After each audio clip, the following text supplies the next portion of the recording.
Ahí, ¿Puede eso, ser? ¿Puede ser? O, permitir tú recordar, grabar las filas locales, ¿ya? ¿Será esa? a ver, intentemos. Veamos, permitir. A ver, ve, ¿cómo te fue? Sí, ahora puedo ¿Esa grabar. es? Ya, ok. Oye, qué bueno, muchas gracias, José Francisco. Eres muy amable, Recording in muchas gracias. progress. Porque de verdad que Sí, muy funciona. me sacáis un problema de encima porque la semana pasada estuve bajando los videos Recording stopped.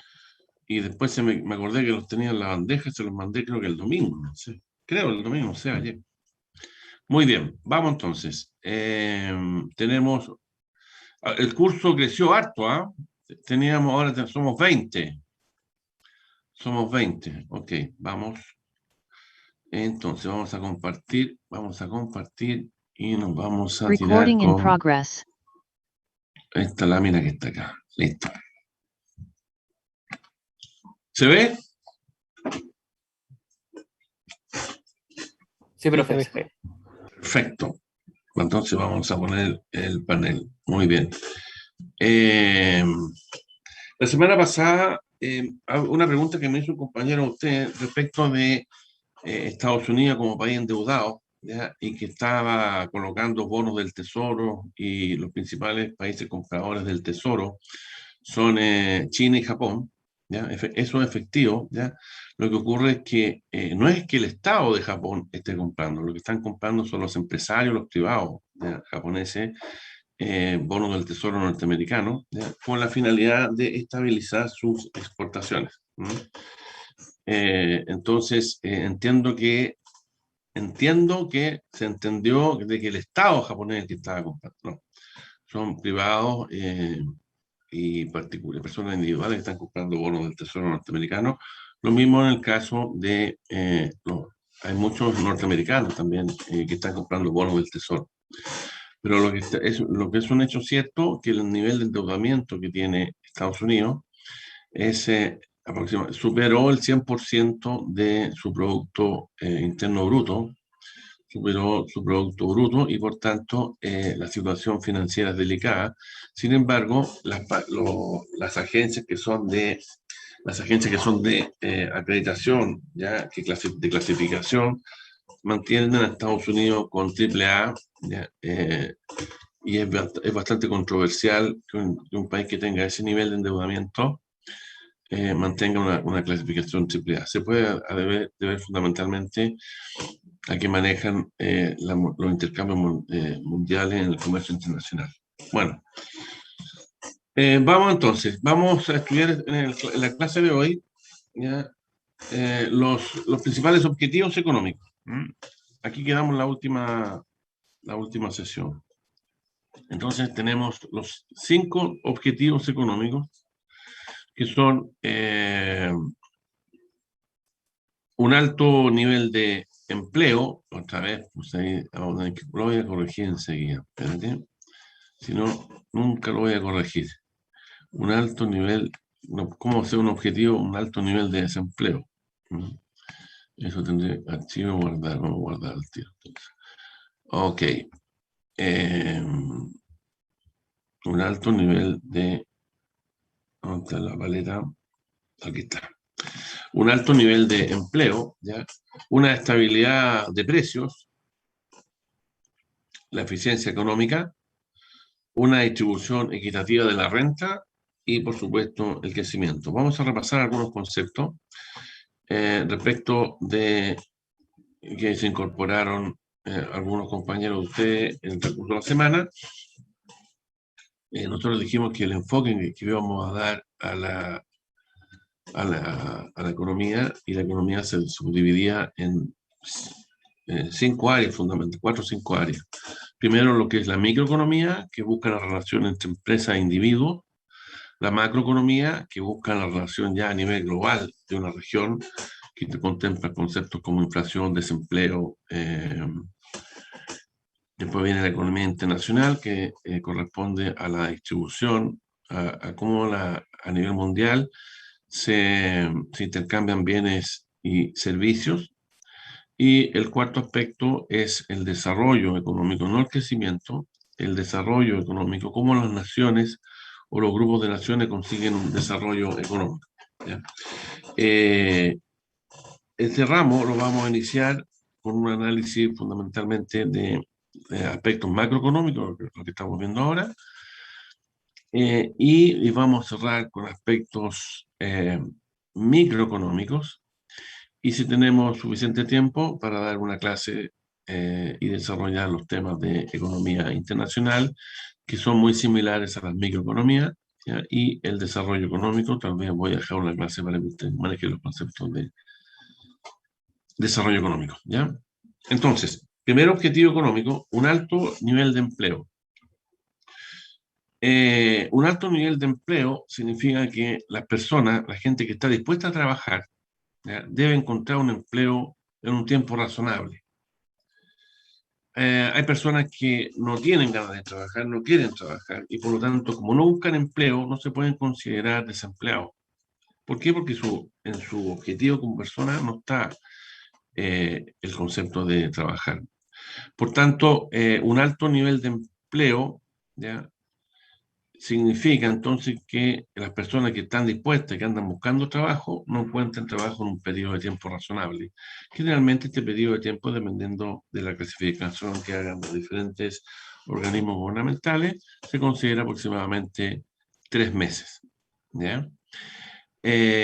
Un desempleo generalizado, ¿ya?, es desmoralizador y presenta un despilfarro económico. Si tengo una fuerza de trabajo, ¿ya?, desempleado, significa que horas hombres que podría utilizar para la producción de bienes y servicios de la economía no se están utilizando correctamente. Y los sociólogos, fundamentalmente, que estudian los temas valóricos del desempleo, consideran aberrante, ¿ya?, y nos consideramos todos aberrante, que una persona que busque empleo no lo encuentre.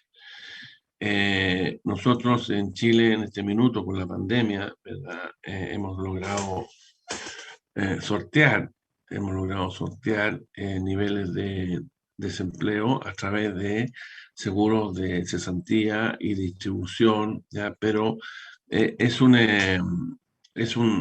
desempleo disimulado, ¿cierto? Porque las personas no están trabajando y están recibiendo algún beneficio económico. Ya no se puede considerar una persona que está cobrando un seguro de desempleo, no se puede considerar una persona empleada que está cobrando un seguro, ¿ya? La sociedad pierde, ¿ya?, los bienes y servicios que los empleados podrían haber producido. En un periodo de tiempo, acuérdense que los factores de producción que tiene una sociedad son la tierra, el trabajo y el capital. Por lo tanto, al tener una población sin realizar una actividad, se pierden de producir bienes y servicios para el consumo de cada uno de los integrantes, ¿ya? ¿Qué pasa? Nosotros analizamos la clase anterior cómo funcionó la economía a nivel mundial desde la revolución industrial, ya que nació en Inglaterra, cómo a continuación esta manera de enfrentar el mundo a través de la economía clásica, de un libro escrito por Adam Smith, en el cual decía de que los agentes económicos se organizaban solos y lograban el beneficio para toda la sociedad, en el cual el Estado ni los organismos gubernamentales debían interferir en los procesos económicos. Bueno, en el año 1929 ocurrió un crash de la economía que ya lo analizamos en su oportunidad, y tuvimos una gran depresión del año 1929 que duró 4 años. En estos 4 años ya el Producto Interno Bruto disminuyó, en el caso de Estados Unidos, en un 30%, es decir, la economía se contrajo en un 30%. El consumo disminuyó un 80%, es decir, no habían recursos para adquirir bienes y servicios. El consumo de los ciudadanos disminuyó un 80%, el crash, un 25% de cesantía hubo en el año 1933. Y en promedio hubo un 14% de cesantía. Siempre se habla de cuando la cesantía supera los dígitos, es una complicación para mí. Chile tuvo una reconversión el año 1980, 82, en el cual había muchas empresas estatales que se privatizaron, ¿ya? Y en este proceso de privatizar empresas estatales, Chile alcanzó el año 82 unos niveles de cesantías altísimos, yo creo que estaban cercanos al 14%, y el gobierno en la época creó planes de empleo que se denominaban el PEM y el POG, pero eran planes de empleo para mantener a la gente ocupada. No necesariamente ellos contribuían a un aumento del producto en la formación de riqueza. Eran muy cuestionados estos planes de gente que eran profesionales, que se les pedía hacer un hoyo y luego tapar el hoyo. Por lo tanto, nosotros hemos tenido procesos de desempleo altísimo en Chile, y en realidad es frustrante porque un nivel sobre los 2 dígitos siempre tenemos un familiar, algún padre, algún hermano con problemas de cesantía. Y ahí viene la solidaridad de los países latinos que nosotros ya conocemos. Por lo tanto, el desempleo provoca una frustración, ¿ya? Y el sentido que tiene el empleado, el que busca trabajo, de no encontrarlo, es un sentido de la inutilidad, ¿ya? Hay personas que asocian el desempleo, ¿ya? Y lo tratan de cruzar con términos de delincuencia y otras cosas, pero existe un correlato, pero yo creo que no es tan directo. Lo que sí está claro, cuando se producen procesos altos de desempleo, hay una incidencia en la generación de delitos. Una definición muy importante, por ejemplo, ustedes que son estudiantes, ustedes están estudiando, no son desempleados. Entonces, el desempleado es el que busca trabajo y no lo encuentra, pero sin embargo, no se consideran dentro de los desempleados ni los reclusos ni los estudiantes. Una persona que está recluida en un centro penitenciario ya no es considerado desempleado para las estadísticas nacionales, ¿ya? El segundo objetivo económico, ¿ya? Entonces nosotros, ¿qué tienen que buscar los organismos económicos? ¿Ya? Tener un alto nivel, o lo había arreglado, ya se volvió un alto nivel de empleo, ¿ya? Buscan mantener niveles altos de empleo. Hay países, el desempleo, una tasa de empleo del 100% no existe, ¿ya? No existe 100%.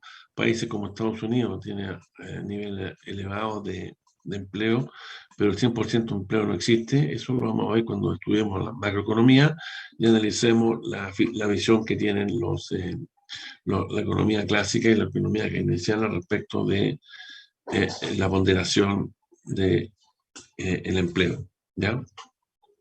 El segundo objetivo económico es una estabilidad de precio. Una estabilidad de precio. Y para tener una estabilidad de precio nosotros usamos algunos índices. ¿Cuáles índices nosotros usamos para saber la estabilidad de precio? ¿Ya? Usamos el índice de precio. Me llegó un mensaje, parece. Alguien me mandó un mensaje, veamos.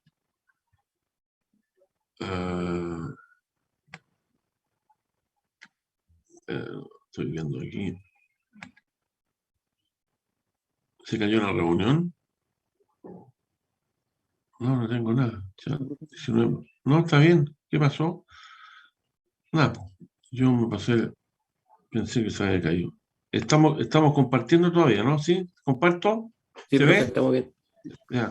Sí. Sentí como que me habían pedido una pregunta, ¿ya? Ok, entonces nosotros usamos para medir el nivel de precio en la economía, usamos el índice de precio al consumidor, ¿ya? Que es un índice que consiste en una canasta de bienes, ya lo habíamos conversado, pero voy a reiterar, que consume un ciudadano promedio durante un mes, ¿ya?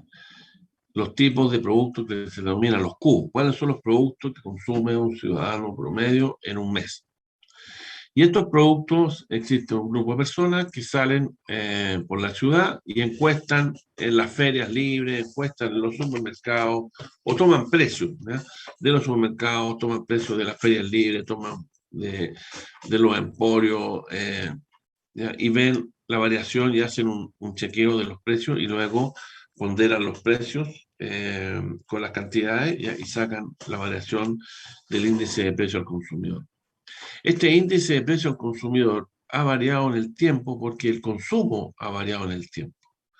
Es decir, ya les comenté que, por ejemplo, la telefonía fija, que alguna vez perteneció al índice de precio al consumidor, hoy día prácticamente no existen los teléfonos con colita, ¿no? Hoy día los teléfonos fijos están en retirada.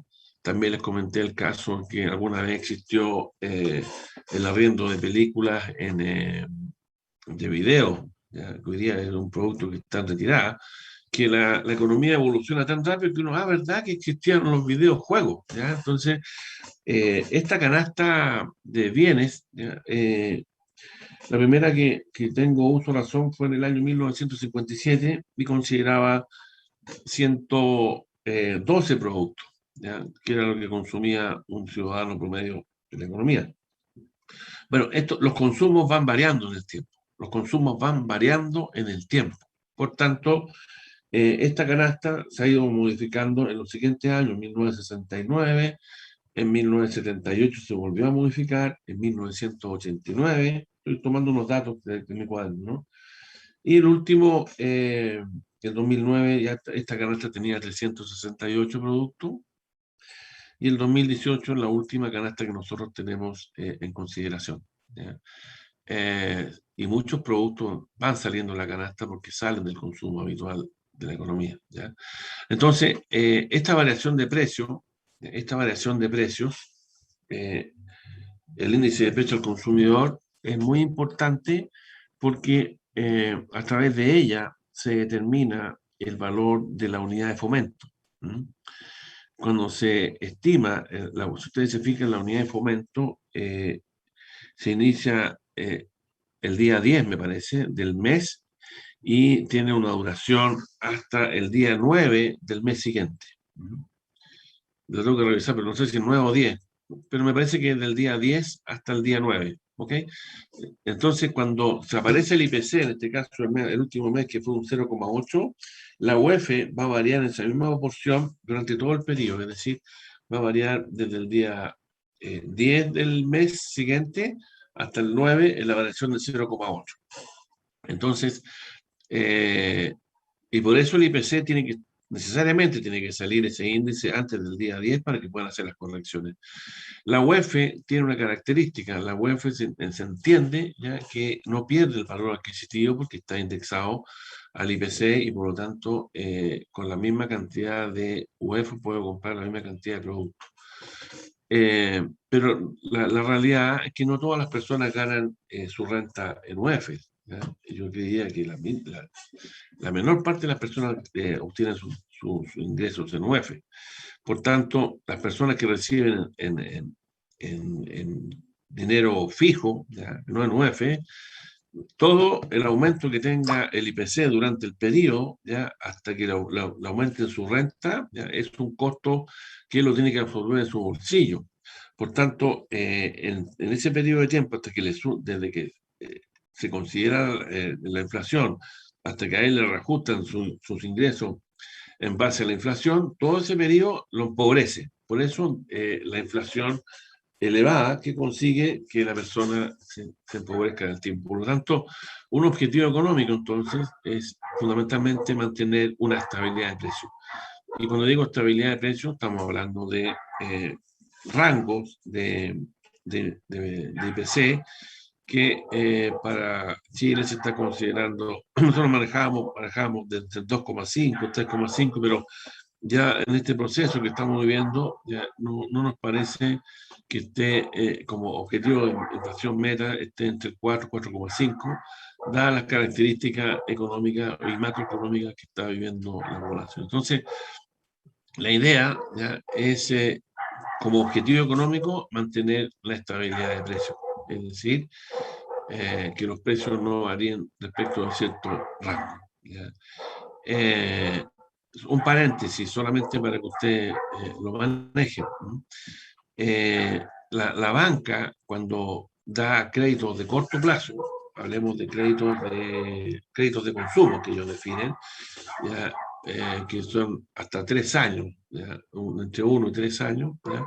Le asigna un valor, una tasa de interés, asigna una tasa de interés a su colocación y hace una estimación de la inflación. Por lo tanto, dice ya, ok, voy a cobrar un 10 o un 15% de tasa de interés anual, 15% de tasa de interés anual, y hoy día los créditos tienen que poner el CAE, es decir, tienen que poner la estimación del valor de la tasa de interés, ¿ya? Y entonces las tasas de corto plazo, ¿ya? Hablemos de 1 a 3 años, tienen una tasa de interés y el banco o la entidad financiera hace una estimación, ¿ya? De la inflación.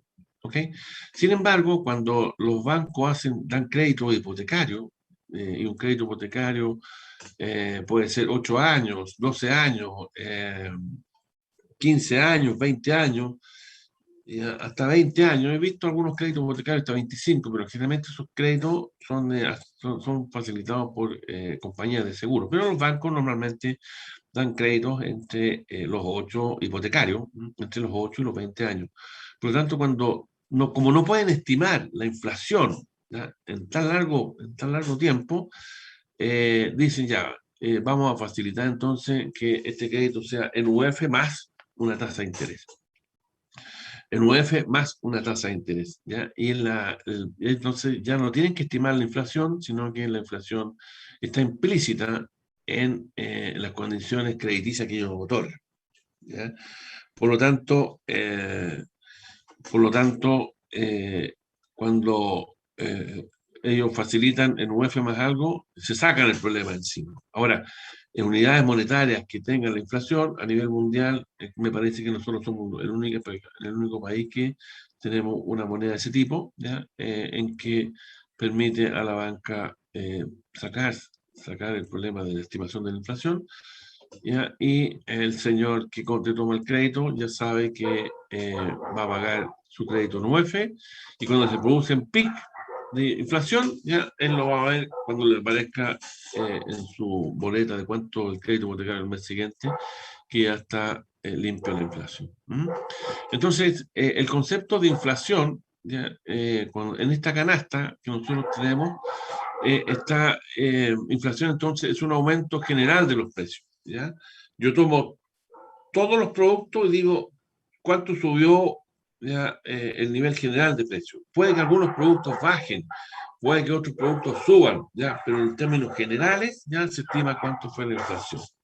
Así los periodistas que nosotros tenemos en la televisión hablan de subir los tomates, las manzanas, las papas, sin embargo, contuvo la inflación que bajó, no sé, otro producto, ¿ya? Entonces, el IPC se calcula sobre el nivel general de todos los bienes que componen la canasta, ¿ya? Por el contrario, procesos deflacionarios han existido cuando el IPC es negativo, ¿ya? Que son muy poco, no conozco mucho en el tiempo, pero existe, es cuando se produce una disminución o en el descenso en el nivel general de precios de la economía, ¿ya? Entonces, el Banco Central, que es el ente que tiene que estar viendo los procesos inflacionarios, cómo se suben, bajan, ¿ya? Y entonces ellos tienen algunas herramientas para controlar la inflación, ¿ya? Entonces, ¿cuáles son los elementos que tiene el Banco Central para controlar la inflación? ¿Ya? Lo que se está cuestionando hoy día, que es la tasa de interés del Banco Central. La tasa de interés del Banco Central, que hoy día se comenta que la van a subir a 1,25, ¿ya? Pero esa tasa de 1,25 todavía está baja respecto de los procesos normales, la tasa del Banco Central, que realmente fluctúan alrededor del 3%, hoy día está baja, ¿ya? Que es el dinero con el cual el Banco Central le presta dinero a los bancos. Por tanto, hoy día se dice ya, ok, está subiendo la inflación, parece que hay una tendencia, hay una tendencia inflacionaria, no queremos que la economía se recaliente, ¿ya? Entonces el Banco Central se junta, usa los datos del IPOM, ya que son las medidas que ellos tienen del índice de la producción de la economía, y dicen vamos a subir la tasa de interés, ¿ya? Pero hoy día se está hablando de subirla de 1 a 1,25. Esa es una herramienta que tiene el Banco Central, ¿ya? Para controlar los procesos inflacionarios, ¿ya? Ok, eh, la tasa de interés, y además tiene otras variables que puede manejar el Banco Central para mantener una estabilidad de precios, ¿ya? Que ahora solamente dejémonos con la tasa de interés. Existen también variables como la masa monetaria, ¿ya? Algún control, colocar dólares en la economía, sacar dólares en la economía. Bueno, tiene otros instrumentos el Banco Central que permiten manejar la estabilidad de precios, ¿ya? Entonces, ¿por qué es tan importante mantener una estabilidad de precios? ¿Ya? Ustedes dirán, da lo mismo, no da lo mismo. Que la estabilidad de precios significa el precio que nosotros a diario lo vemos cuando vamos a un mercado, que miramos el precio, ¿ya? Lo hacemos casi de manera natural, pero el precio es uno de los elementos fundamentales para la asignación de recursos en la economía. Nosotros orientamos qué comprar a través de la variable precio. ¿Mm? Entonces, el precio es un elemento que nosotros lo tenemos implícito, lo consideramos a diario. Cuando no hablemos de precio, fijación de precios, vamos a ver en la clase de microeconomía cuando se fijan los precios, los desórdenes que provoca a nivel microeconómico. No estamos hablando de que cuando el mercado se orienta, ¿ya? Y se definen el valor del precio, el precio de lo que vendo y el precio de lo que compro. Determinan el análisis que nosotros hacemos para comprar o no comprar algún bien o algún servicio, ¿ya? Por lo tanto, una pequeña tasa de inflación, ¿ya? Inflación cero, no, estamos en un país estupendo, tenemos una inflación cero. Eso también tiene sus... no es tan beneficioso porque como los precios se van moviendo, ¿ya? Entre ellos, a nivel de la canasta, ¿ya? Una pequeña inflación ayuda, ¿ya? A una mejor asignación de los recursos. ¿Ya? Algunos productos comienzan a subir, otros comienzan a bajar. Yo, empresario, veo cuáles son los productos que están subiendo en términos relativos, veo si los produzco o no. Yo, el consumidor, veo cuáles son los productos que están bajando, puedo cambiar de repente mi composición de compra, ¿ya? Pero sí, una pequeña tasa de inflación hace más fácil a la economía ajustarse a los cambios, ¿ya? Estamos hablando de rangos decentes de economía, no como los rangos, por ejemplo, que tenemos a nivel sudamericano. Tenemos, por ejemplo, países como Argentina, que ya creo que ya está en un 50% de inflación y hace 2 años estaban en un 25%. ¿Ya? Ni hablar de países como Venezuela. Venezuela, que tiene el rango inflacionario gigante. Chile también tuvo un proceso inflacionario galopante, sobre el 1000% en la década del 72, 1972, 1973. ¿Ya? ¿Qué ocurre? Esto entre paréntesis, ¿qué ocurre cuando existen procesos galopantes de inflación, como en el caso venezolano? Que la economía siempre tiende a buscar una estabilidad y en muchos casos se tienden a dolarizar, ¿ya? Es decir, ya la moneda que es víctima de la inflación, ya tengo 100 y en la tarde y puedo comprar 100, en la tarde tengo los mismos 100, pero puedo comprar 50. Entonces la gente tiende a despreciar los billetes que están afectados por la inflación y las economías tienden a dolarizarse, como hoy día es el caso venezolano, ¿no? Ahora, bueno, no me quiero meter en la dolarización ni el tipo de cambio, pero se denomina hiperinflación entonces cuando las tasas anuales superan el 1000% y Chile tiene una experiencia al respecto, ¿ya? Nosotros, esto es una ecuación, ¿ya? El total de bienes que tiene una economía el total de bienes que tiene una economía, es decir, Q, todos los bienes que produce una economía, todos los bienes que están para consumo o para uso, ¿ya? Por el precio de los bienes de la economía, ¿ya? Se denomina el producto bruto, ¿ya? El producto geográfico bruto, el producto interno bruto, el producto bruto para el caso nuestro. Entonces, esos bienes, el P por Q de todos los bienes y servicios de la economía, tienen que comprarse. ¿Y cómo se compran? ¿Ya? Se compran con dinero. ¿Y cuál es el dinero? El dinero se le llama M, la masa monetaria. La masa que circula en la economía, denominada M, multiplicado por la velocidad de circulación del dinero.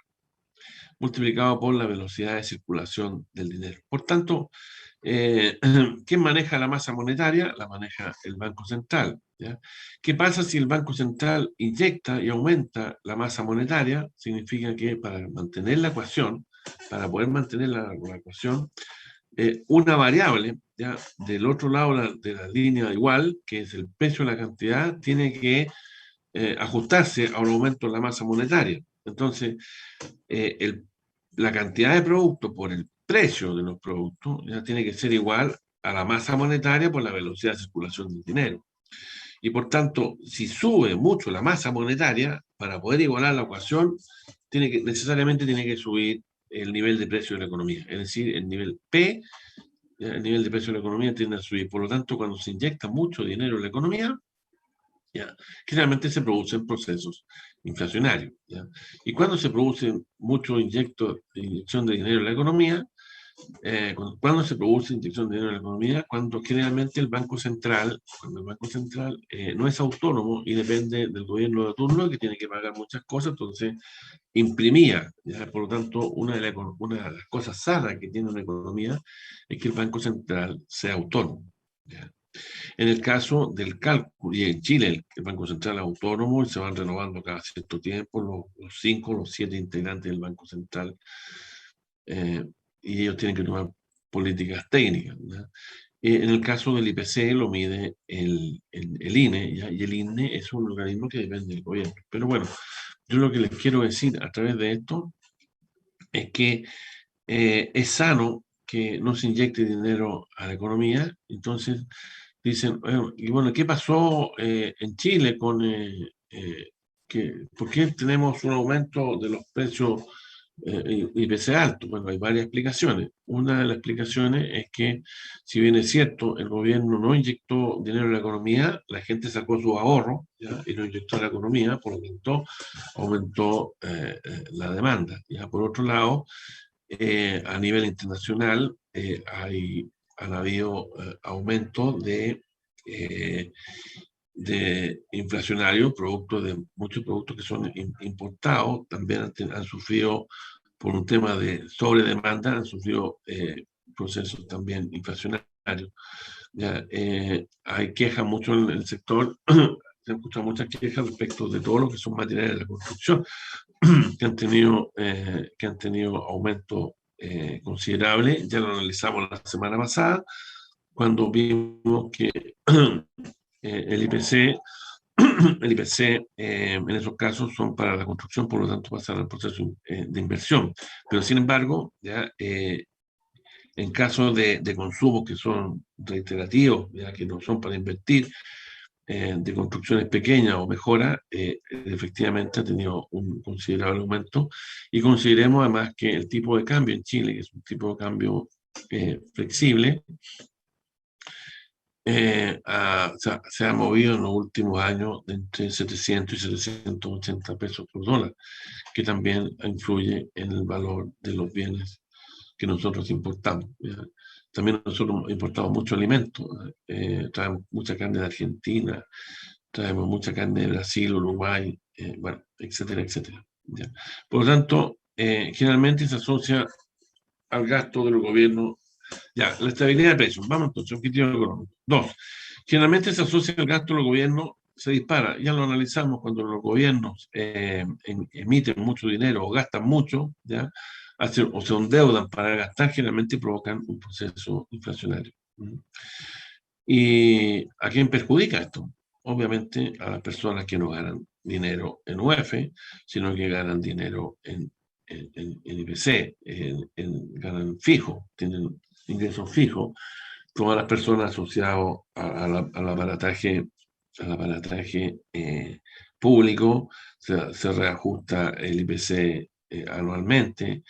El sueldo mínimo, que este país, la mayoría de las personas tiene ingresos asociados al sueldo mínimo, y por tanto, en la medida que la inflación va aumentando, ellos van disminuyendo su poder adquisitivo, ¿ya? Y por último, si ustedes ahorran en pesos y la inflación, lo que pasó, ustedes vieron con los fondos ¿no? Que se ahorraban son ahorros que moneda fija. La inflación provocaba un aumento o la acumulación de capital financiero de la gente que ahorraba en el fondo ¿ya? El proceso inflacionario ¿ya? Los castiga severamente, ¿ya? Y por lo tanto, nosotros ya analizamos que las personas, para tomar decisiones de carácter empresarial o para comprar, usan necesariamente la variable precio en sus decisiones, ¿ya? Y por lo tanto, cuando se producen procesos inflacionarios, ¿ya? Las personas pueden tomar malas decisiones porque se dejan guiar por precios que están influenciados por inflación y no efectivamente por escasez o necesidad de la economía. Sigamos con el tema de la estabilidad de los precios, ¿ya? Aquí tenemos entonces, tal como lo dijimos, los precios son un eslabón importante en la cadena de información. Nosotros tomamos decisiones en base a lo que son los precios. Hoy día, por ejemplo, a nivel de compras de vehículos, ¿no? Hoy día están las diferencias que se está produciendo con el producto, con el vehículo, por ejemplo, alemán, o el producto francés, o el vehículo coreano, ¿ya? Que muchas personas hoy día están optando por consumir el vehículo chino, ¿ya? Que es más barato, ¿ya? Y hay muchos artículos respecto de si efectivamente tienen la calidad eh, que, eh, eh, que se señala, ¿no? Empresas importadoras de vehículos como por ejemplo Derco, hoy día uno se fija y ellos están trayendo como 5 marcas de productos chinos. Entonces, el precio es una variable que va determinando el comportamiento de los agentes económicos, ¿ya? Entonces, una gran inflación oscurece el mensaje que transmiten los precios. Entonces, el proceso inflacionario relevante, la toma de decisiones respecto de qué comprar, qué consumir, se oscurece, ¿verdad? Entonces el señor va y vende todos sus productos a un precio determinado y luego va a comprar los insumos para seguir vendiendo y se encuentra que los insumos que forman parte de la producción subieron de precio y por tanto cometió un error empresarial. ¿Por qué? Porque la inflación lo engañó eh, respecto a los productos que vendió, que no le alcanzó para reponer la mercadería. Entonces, los procesos inflacionarios, ¿en qué consisten? ¿Ya? Son multiplicativos. Es decir, ese señor, después cuando venda su producto, va a subir de precio, ¿ya? Porque le subieron los insumos, ¿ya? Y va a subir de precio porque él estima de cuánto van a seguir subiendo los insumos. Entonces, mete la estimación de inflación en la venta del producto para no ver mermado sus utilidades. Por lo tanto, el fenómeno que tiene la inflación es que distorsiona y además crea expectativa inflacionaria y eso provoca que oscurece el mensaje que tienen que dar los precios a los agentes económicos, ¿ya? Entonces, ya sabemos que la inflación entonces es cómo varía el nivel medio de precio de la economía, ¿ya? De la canasta de bienes que tenemos, algunos suben, otros bajan, ¿ya? Eso significa que pueden haber cambios en los precios relativos de los bienes que componen la canasta, ¿ya? Por lo tanto, la inflación es el valor medio, ya lo dijimos, el valor medio de los bienes que componen la canasta de bienes y servicios en la economía, ¿ya? Ahora, el tercer punto dentro de los objetivos económicos ya, está la eficiencia económica. ¿Qué significa la eficiencia económica? ¿Ya? Cuando trabajamos queremos obtener tanto como razonablemente sea posible de nuestros esfuerzos productivos. Es decir, un señor que trabaja mucho dice, yo quiero obtener una retribución en base a mi esfuerzo por trabajar. Entonces, ¿la eficiencia en qué consiste? En obtener el máximo resultado de nuestros esfuerzos productivos. Obtener el máximo resultado de nuestros esfuerzos productivos. Y por el contrario, ¿qué es la ineficiencia? Una eficiencia, por ejemplo, es producir, por ejemplo, es producir algo que no tiene demanda. ¿Cuál es un producto que no tiene demanda? Hablemos, ¿ustedes me pueden indicar algún producto que se les pueda ocurrir producir que no tenga demanda? En Valdivia, hoy día, ¿qué producto no tendría demanda?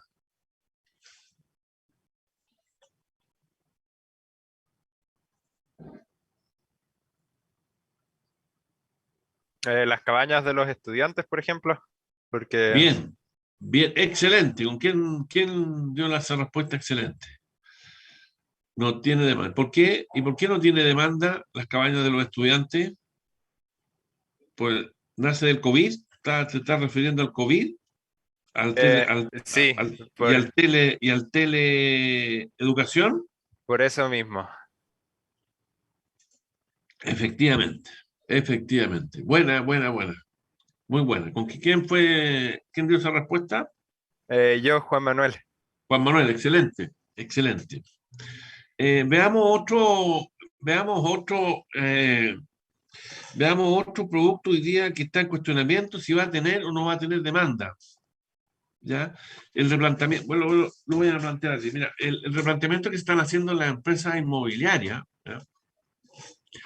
Que están construyendo o tienen proyectos aquí en Santiago de departamentos de un ambiente. ¿Ya? Departamentos de un ambiente donde tienen la cocina, tienen un baño, todo chiquitito, un ambiente. ¿Ya? Ese modelo, ese modelo de departamento de un ambiente que tenía como objetivo que la persona solo llegara a dormir a su casa, a ver un poco de tele y ir a trabajar al día siguiente, y el fin de semana no pasaba en su casa, sino que era casi un cubículo como los japoneses, ¿ya? Un sarcófago donde el tipo iba. ¿Ya? Ese tipo, hoy día, de inmueble, yo creo que está en proceso de revisión por parte de las inmobiliarias, porque muchas de las personas que están con teletrabajo ya no les sirven, ya no les está sirviendo. ¿Ya?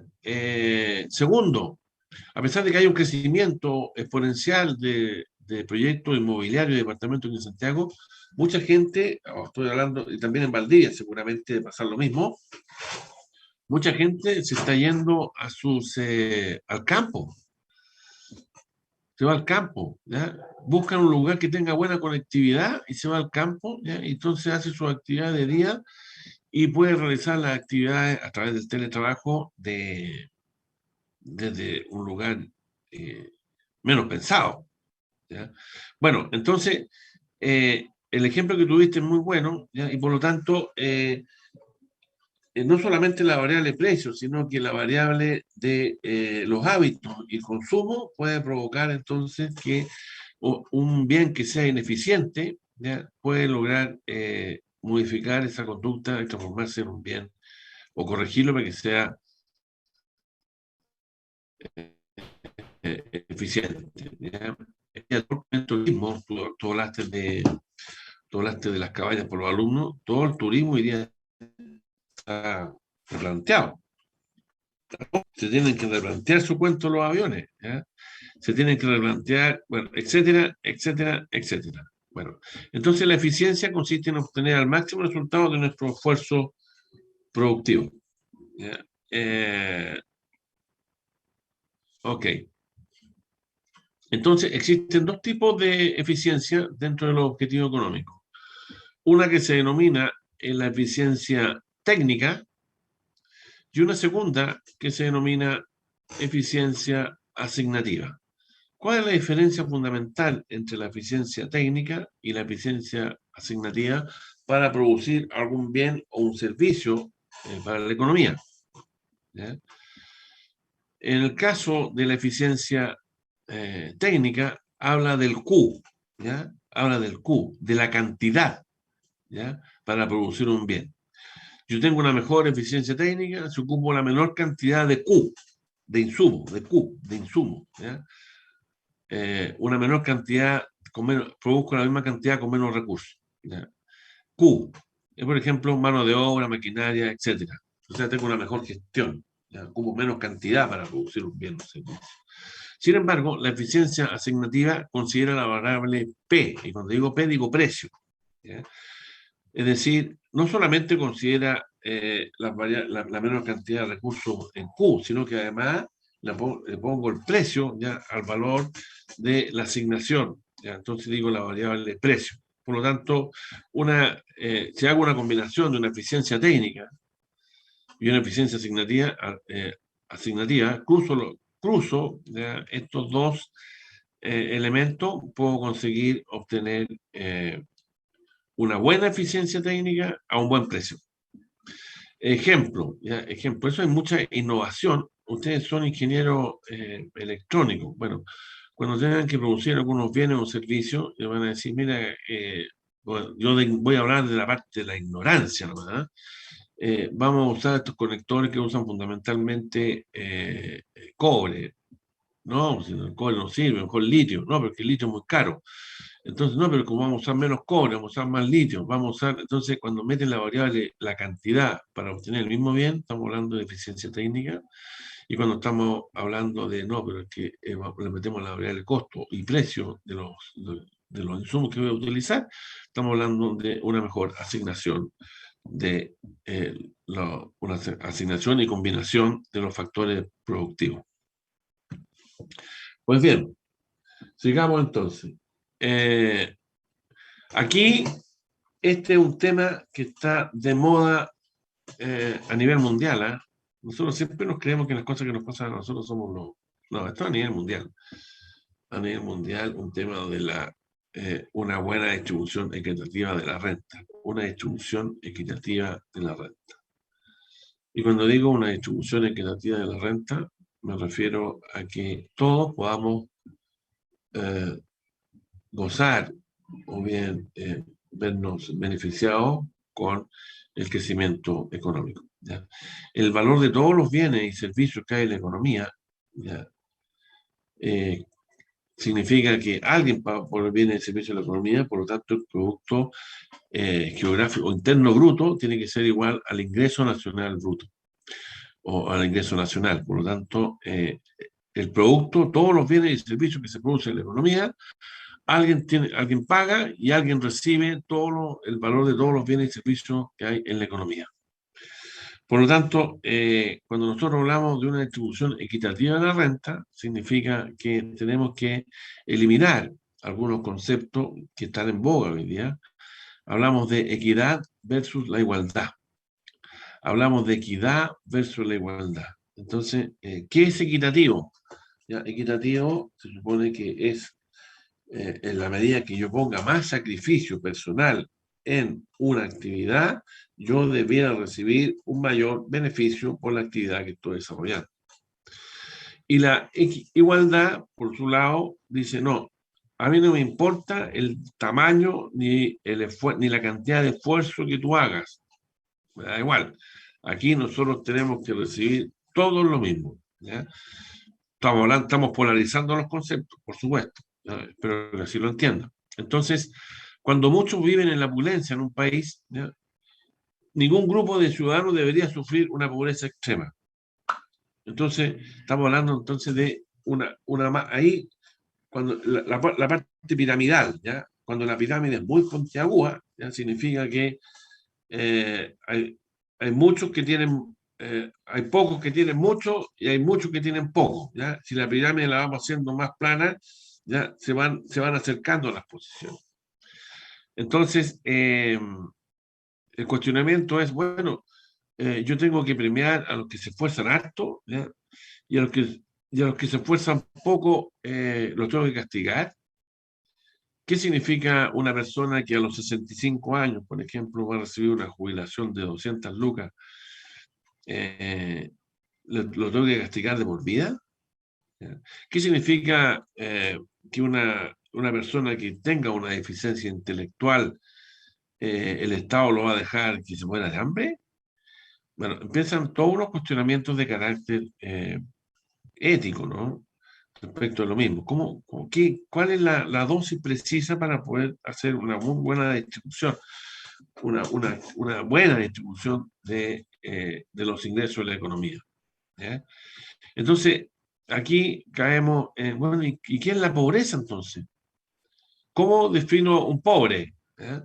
Un pobre de Haití es lo mismo que un pobre de Chile, es lo mismo que un pobre de Venezuela, es lo mismo que un pobre de Argentina, es lo mismo que un pobre de Bolivia, es lo mismo que un pobre de Lituania, o un pobre de, no sé, de España, un pobre de Francia. Bueno, son conceptos relativos porque no podemos definirlo prácticamente en términos relativos, que es la pobreza, porque son conceptos fundamentalmente comparativos, ¿no? Un pobre en Estados Unidos gana $1000, en Chile un $1000 el tipo tiene que ganar mucha plata, ¿ya?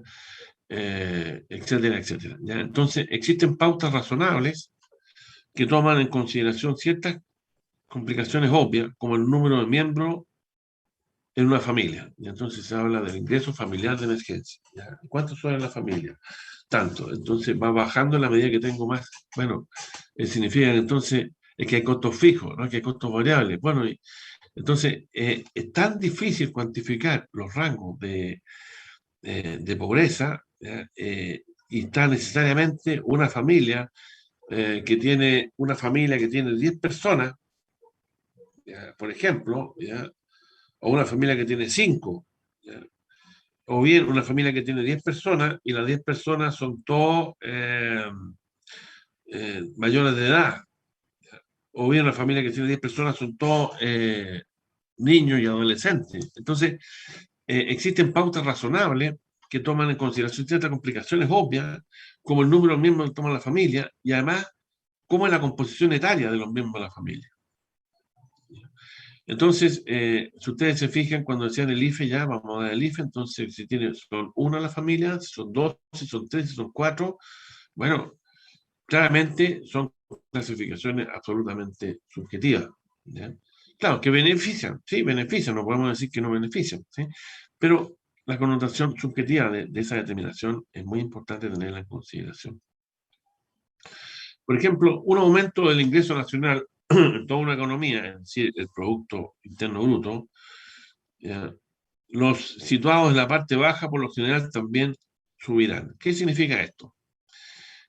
Cuando aumenta el número de bienes y servicios en la economía, lo que se denomina el crecimiento económico, generalmente la gente que está en la parte baja ya tiende a subir su nivel de ingreso, y nosotros lo vivimos como país, ¿ya? Los inmigrantes no llegan a pasar a nuestro país, ¿ya? Estamos reconocidos nosotros como un país que ha tenido un proceso económico interesante y óptimo en los últimos 20 años, pero, ¿ya? El tema de la distribución de la renta es un tema que no se resolvió, que la economía de mercado no la resolvió, que esto que se hablaba siempre se habló de la política del chorreo, no ocurrió. Ya algún compañero me dijo, profe, de este curso me dijo, profe, usted que para este ramo de economía hay que leer a Maquiavelo. Lo encontré genial, me reí el fin de semana.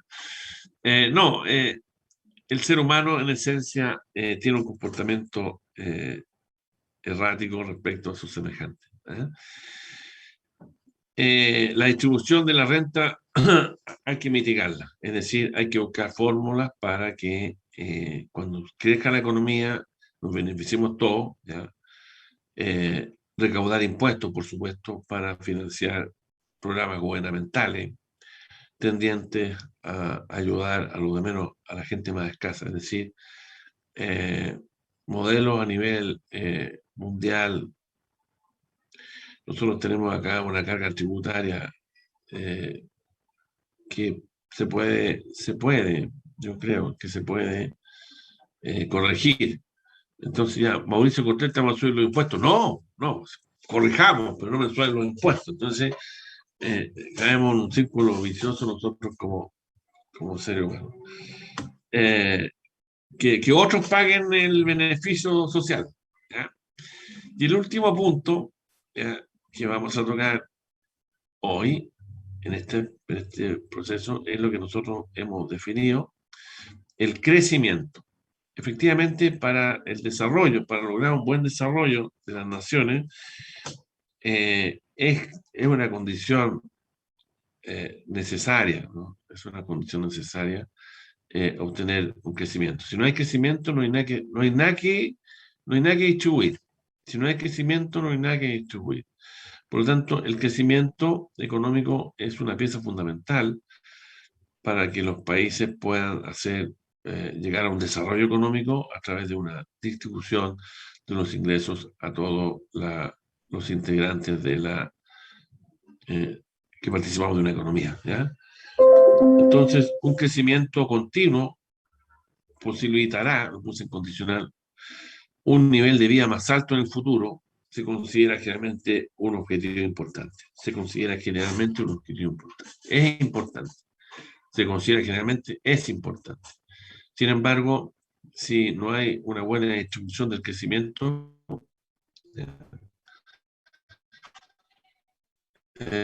ya nosotros sabemos lo que puede ocurrir a nivel social. Entonces, es concretamente el incremento de la capacidad productiva de la economía, que es fruto de las mejoras tecnológicas y de más fábricas, máquinas y demás servicios, que determinan un desarrollo económico. Y dijimos, bueno, hay alternativas. Una alternativa son las mejoras tecnológicas, segunda alternativa es la cantidad el recurso humano que nosotros tenemos en la economía, y la tercera la cantidad de recursos naturales que nosotros tenemos en la economía. Por tanto, los países desarrollados, los países desarrollados tienen un importante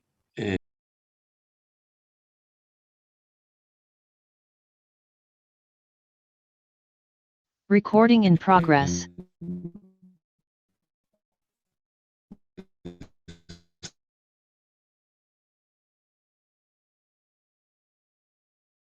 las van vendiendo a otros países o bien las aplican y se las venden a otros países. Por lo tanto, hay una combinación muy interesante ahí de las universidades respecto a un trabajo muy importante que tiene que hacer las universidades en investigación y desarrollo. La mayoría de las empresas que nosotros tenemos en Chile, ya por las transnacionales, hacen sus procesos de investigación y desarrollo fuera.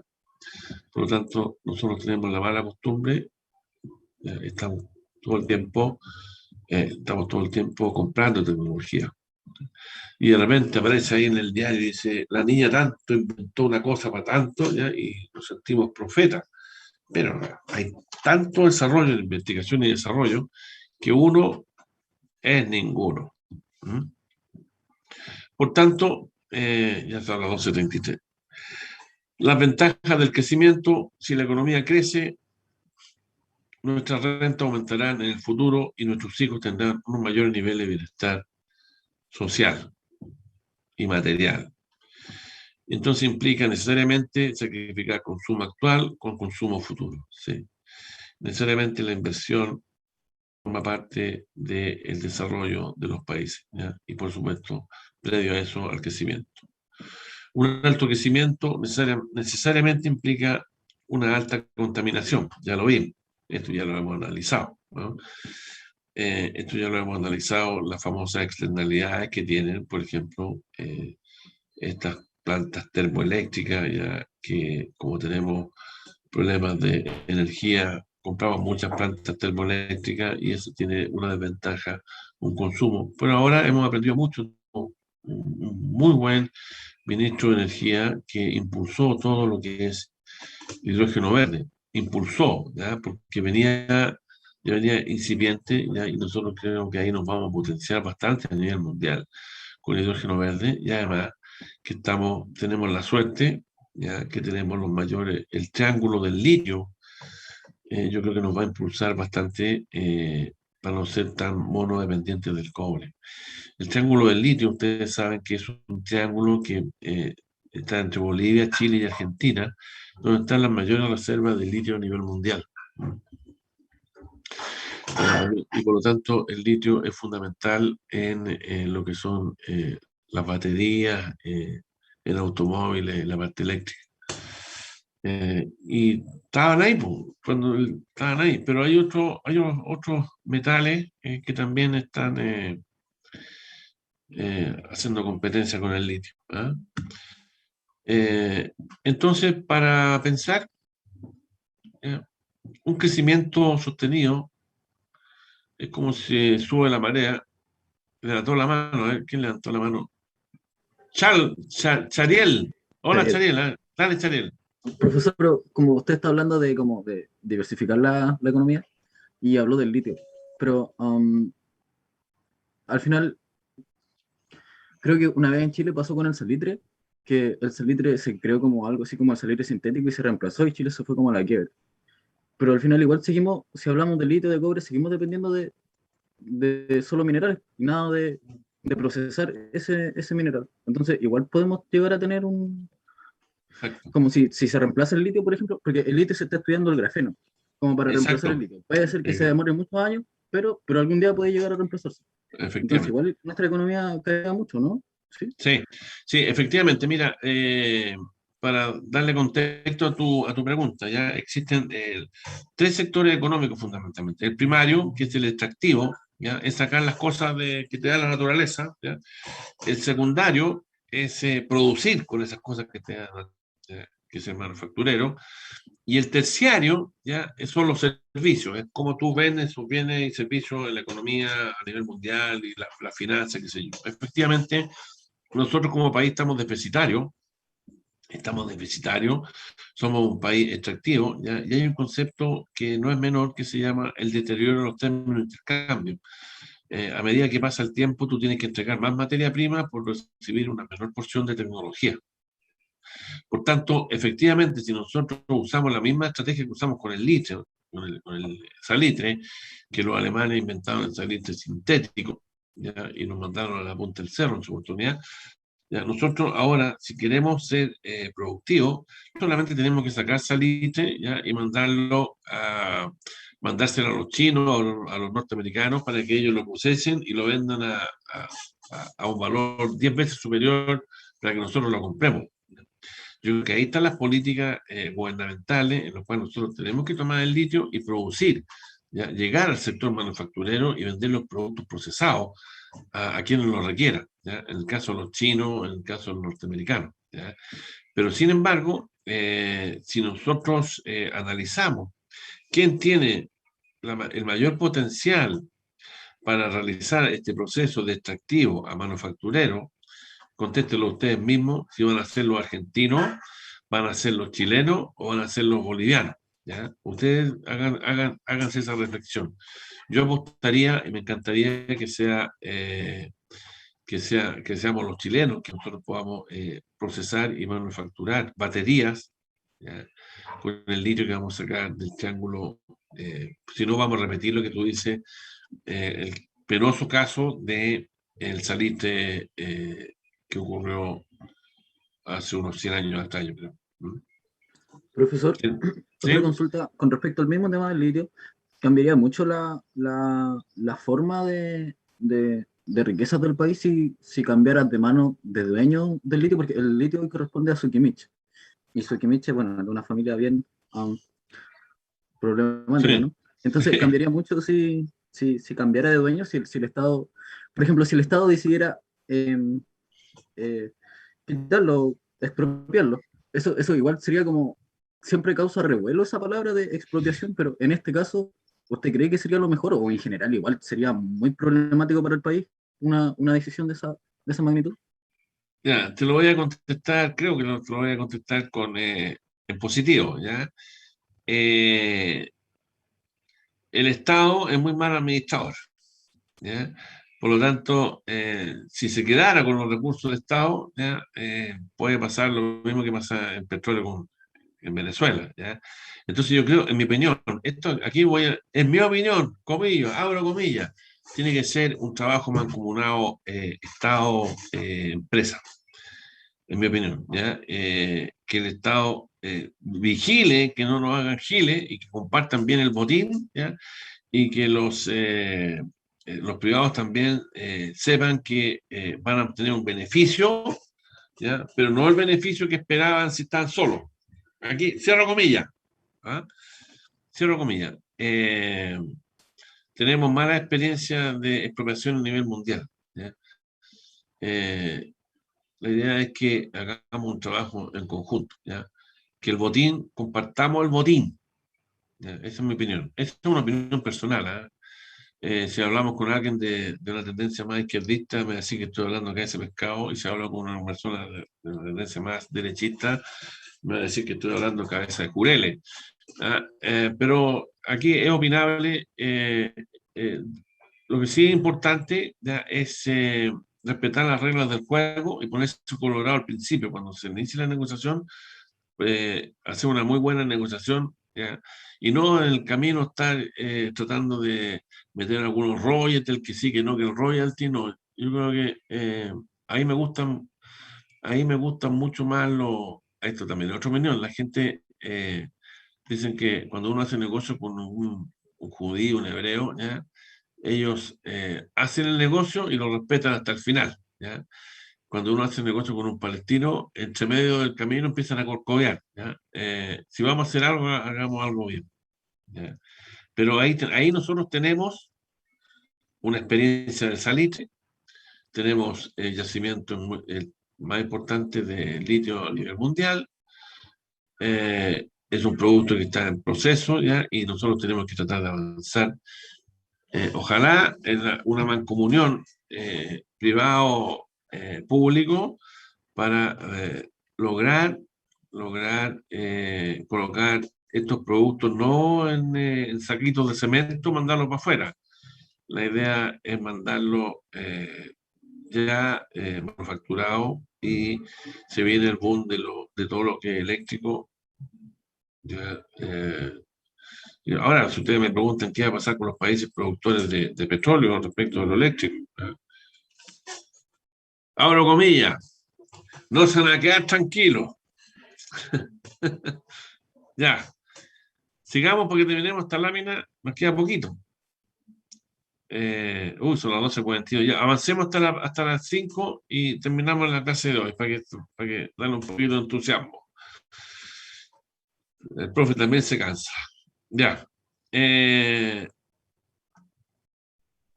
Charel, es tu nombre, ¿no? ¿Sí? ¿Te digo claro? Sí, profesor, sí, pero igual creo que es un tema que da para harto, ¿no? Porque, No, mucho, mucho, mucho, mucho. Es un tema que da para mucho. Lo que sí, nosotros tenemos la experiencia en Salitre y yo procuraría que no repetirla. ¿Eh? Ahora, para pensar, aquí viene una frase para pensar, ¿ya? Un crecimiento sostenido, ¿ya? Es como si hubiese la marea y todos los barcos suben de nivel. O sea, todos los habitantes de un país con el crecimiento económico comienzan a tener un mayor beneficio, ¿ya? Pero el problema que tiene, ¿ya? Es que los barcos hundidos, ¿ya? No suben, ¿ya? Y cuando hablo de barcos hundidos, sin menospreciar, hablo de gente que tenga, puse el concepto etario, puse el concepto de gente que tiene, necesariamente requiere la ayuda estatal, y tanto ejemplo, ¿ya? Es decir, el crecimiento económico, aunque crezca mucho la economía, necesariamente no va a llegar a todos. Va a haber un grupo que el Estado tiene que hacerse cargo por diferentes condiciones, porque no se van a ver beneficiados definitivamente. ¿Mm? Una recesión, nosotros escuchamos, hay recesión, ¿no? Hay una, veíamos delante una lámina, la depresión del año 1929, ¿ya? Hay una recesión. ¿Cuál es la diferencia? ¿Ya? Que una recesión es una disminución de la producción total, de la renta, del empleo y del comercio, y siempre duran periodos cortos de tiempo. Bajó ya una pequeña recesión, ya. Nosotros en la economía estamos a estar aquí hasta que nos metan al cajón, vamos a estar escuchando, sí hay una pequeña recesión en Japón, una pequeña recesión en Taiwán, una pequeña recesión en España, qué sé yo, en algún bloque económico. ¿Eh? Recesiones son periodos cortos de tiempo, es decir, son procesos naturales en que la economía se comienza a ajustar por algunas características. Sin embargo, ya el concepto de depresión, ¿ya? Depresión son periodos que duran más tiempo. Nosotros vimos la Gran Depresión del año 29 que duró 4 años. ¿Ya? En este caso particular, las recesiones pueden durar entre 6 meses y un año. Las últimas que he conocido, por ejemplo, fue cuando el año, el año 19, el año 2000, cuando los jaguares se pegaron un estornudo, a nosotros nos provocaron una pequeña, un temblorcito que habrá durado un año aquí en Chile. El problema que tenemos los chilenos es que somos un país muy chico. Tenemos que aumentar, no sé cómo. Dicen que llegaron como 1.200.000 inmigrantes ahí en Chile en los últimos 5 años. Ya les conté que, en mi opinión, los países, para tener una masa crítica de habitantes, para poder hacer más desarrollo tecnológico, en mi opinión, debieran ser alrededor de entre 200 y 300 millones de habitantes, ¿ya? Y por lo tanto, nosotros en la Alianza del Pacífico nos juntamos con los peruanos que tienen, 40,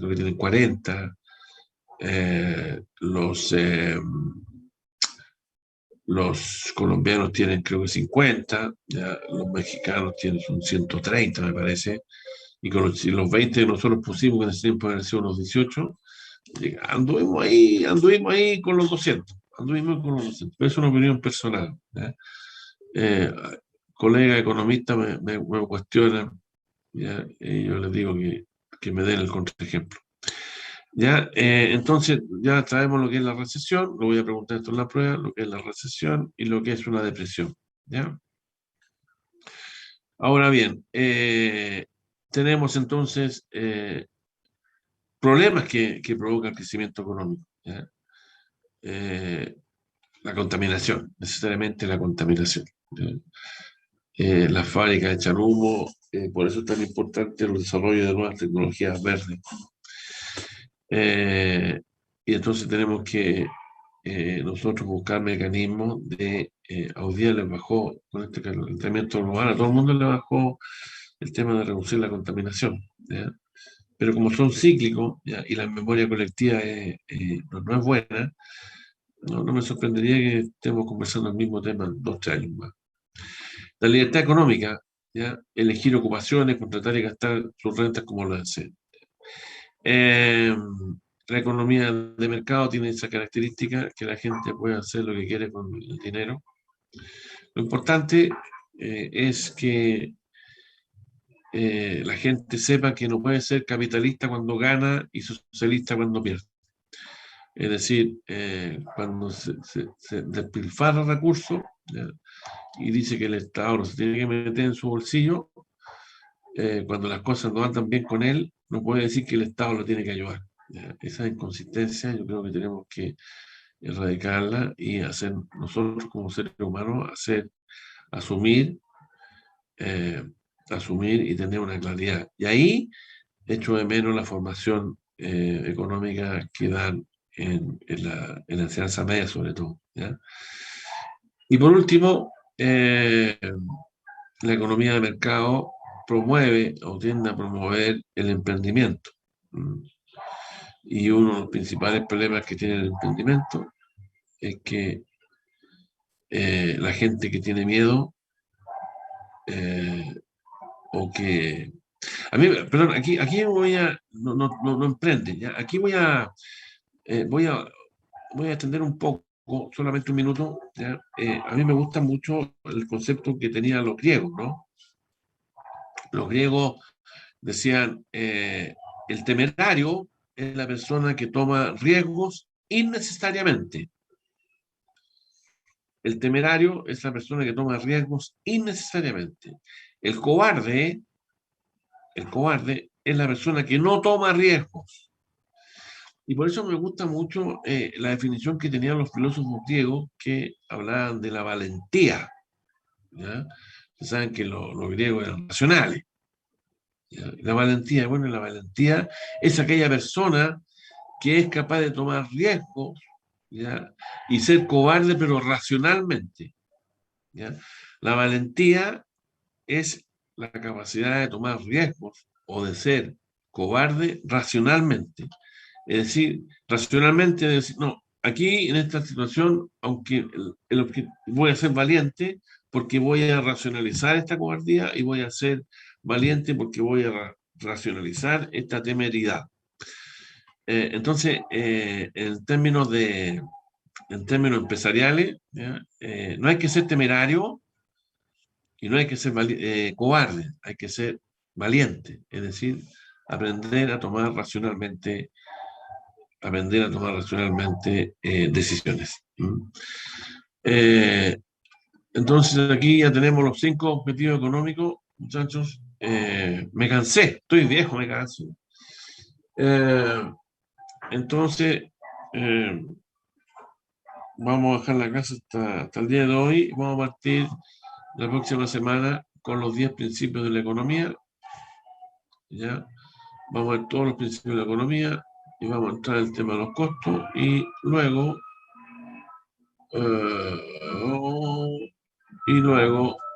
vamos a avanzar en los conceptos de macroeconomía. ¿Quién va a ser la persona que se va a encargar de la distribución de la grabación? Yo